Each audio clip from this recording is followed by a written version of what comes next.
Hi guys, welcome to lecture 1 on SQL.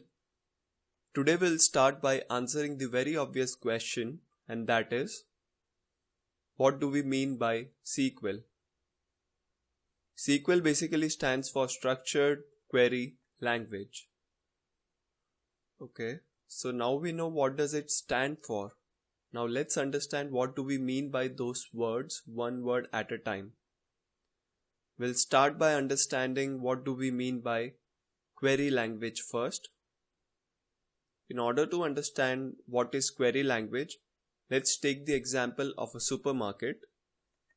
Now suppose you go to a supermarket on a weekend and you are having a great time buying all the stuff you like, and suddenly you have this question in your mind, and that is, how many employees work there at the supermarket?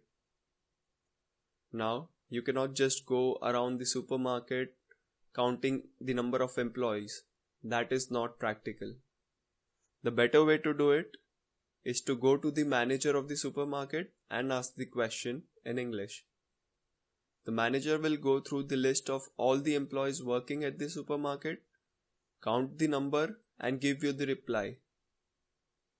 So English in this case was used by you to ask the question or a query to a manager. So English is the query language here. So now we know what do we mean by a query language. Now let's understand what do we mean by the word structured. Now in the above case, a manager was a human being, so he was able to understand your English. But what if the manager was a computer and not a human? In that case, computers cannot understand pure simple English like humans do, right? So in that case, we will have to modify or structure our query such that the computer who is handling the request understands it.